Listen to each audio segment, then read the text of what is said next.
Hey guys, this video postcard is one of a few I'm finishing up after my semester in Egypt is done. This one comes from the midpoint of our trip to southern Egypt when we went to the Temple of Ramesses II at Abu Simbel. The creation of the Aswan High Dam in Lake Nasser submerged the original site, but the Egyptian government excavated and moved the entire site to an above-water location. This is the spot I was most excited to see in Egypt after the pyramids. As we approached, I even walked with my back facing the monument, so that way Alex and Mason could position me for the best possible reveal, and it was worth it. The entrance is indescribable. The scale of the colossi are impossible to translate through words or video, and the remoteness gives a quiet atmosphere that you get nowhere else in Egypt. I stood in awe for a long time just looking at the massive statues.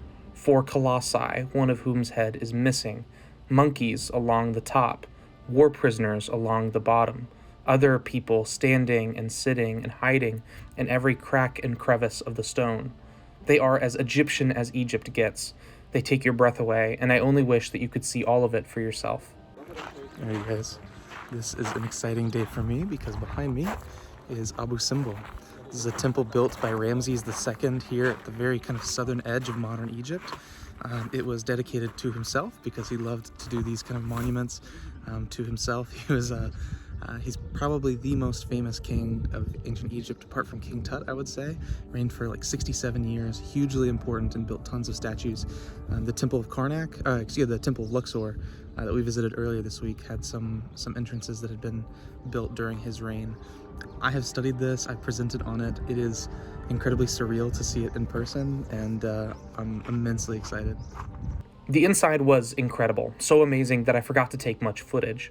I was mostly excited to get to see the things I had been studying in person. Mason and Alex were saints who let me ramble for over an hour about what the hieroglyphs said and what historical events the art on the walls were portraying.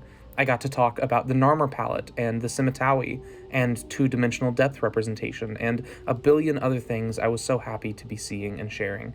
I don't think I stopped smiling all day. One of the things that is super exciting about this tomb is that I have studied, or not tomb, this temple, is that I've studied it and presented on it in my classes. Ramses II was one of the greatest kings of Egypt. He was probably the last great king of Egypt. Fascinating figure, ruled for a long time. He's famous for the Battle of Kadesh, where supposedly he alone fended off over 800 Hittites. The city of Kadesh. It's an incredible story. It's probably almost certainly exaggerated, but it's one of the best military accounts we have of ancient Egyptian military conflict. It's depicted here with him on the back of his chariot, fighting off the enemy. I especially love this carving of the king smiting his enemies in front of the god as an offering.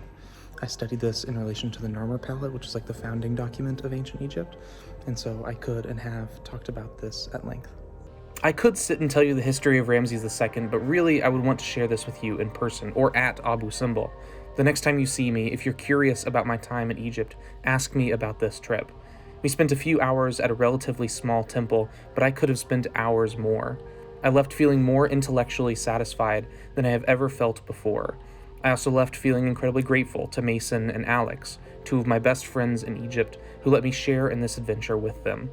I felt thankful for my friends back in Cairo, who were teaching me about ancient Egypt and anti-colonial Algeria and modern Morocco, and making those histories real, just as Abu Simbel made the Ramesside history real for me. I've given up on trying to use words to describe how happy I was on this day, one of the best days of my entire life. There will be one more postcard from this week of trips, and then only 1 or 2 more to go after that. Until the next one, much love.